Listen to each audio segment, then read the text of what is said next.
Pozdrav svima, moje ime je Mario Vuković, imam 24 godine i dolazim iz Rijeke, iz Hrvatske. Svrha ovog videa je da vodim kao neki videodnevnik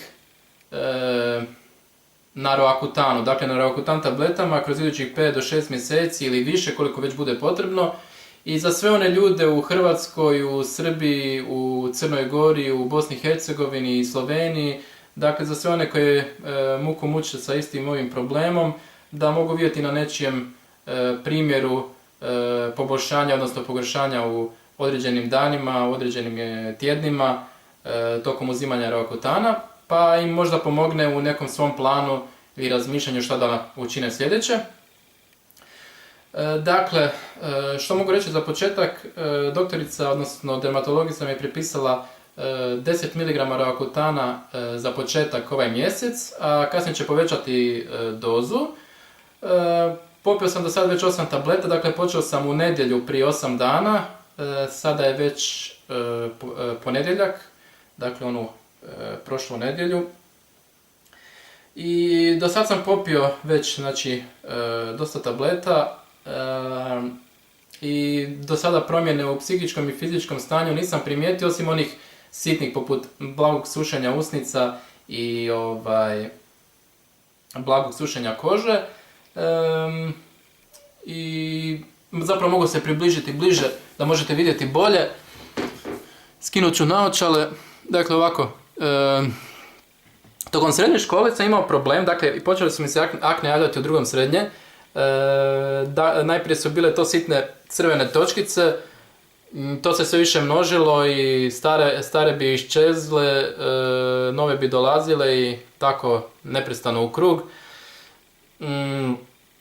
I masnoća, bila mi je vrlo masna koža, sjećam se kad bi dolazio iz srednje škole, kad bi se išao umivati lice, sjećam se da bi mi na rukama ostala mast kao kad perete suđet, znači to stvarno nije bilo lijepo ni za vidjeti, a bome ni za osjetiti. Imao sam, kao što sam rekao, masnu kožu, posebno ova T-zona. Sjećam se da mi je čelo bilo full pogođeno, imao bi svako jutro kad bi se probudio 9 do 10 akni na čelu. I na sljepočnicama isto tako, ovdje tu i ovdje tu, zapravo zoomirat ću da možete vidjeti bolje, samo malo.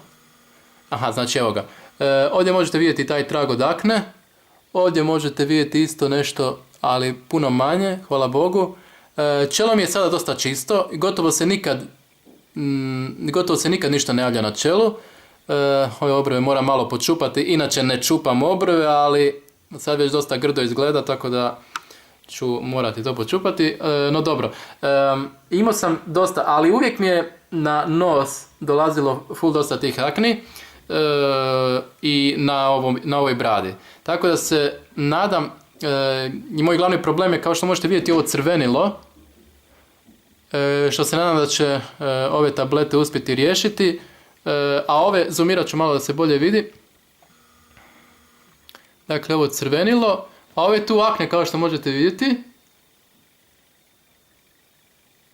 znači one, dakle ove tu, zapravo ova ne, one su posljedica jučerašnjeg brijanja zbog iritacije. Dakle, inače kad se probudim nemam toliko akni.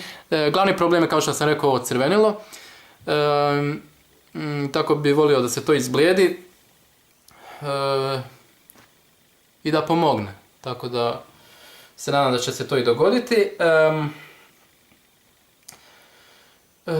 Što bi još htio reći? Da, htio bi se zahvaliti najprije svojoj sestrični Marini na velikoj podršci i nakon nje bi se htio zahvaliti svojoj majci, ocu i svojoj najdražoj teti Ankici na podršci i na savjetima koje mi daju i u proteklih,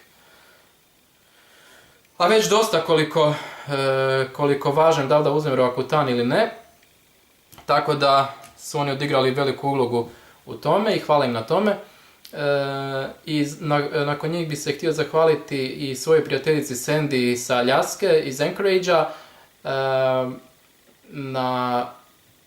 na velikoj podršci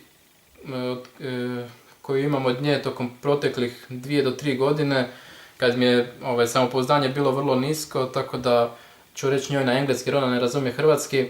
Hi Sandy, thank you for all your support over the last couple of years. It really meant a lot to me, especially on those days when my self-esteem was close to zero, so thank you a lot. I to je to. Nedjeljom ću postavljati videa na engleskom jeziku, ponedjeljkom na hrvatskom, tako da svi oni koje zanima mogu vidjeti. Mogu se pretplatiti ako žele baš pratiti progres, a i ne moraju, mogu samo ovako ukucati pa vidjeti ako ih zanima. Ja ću postavljati u buduće koliko god da bilo pogleda, tako da na jednom mjestu imam sve nakon završetka ovog liječenja. Tako da hvala svima na gledanju i vidimo se. Pozdrav!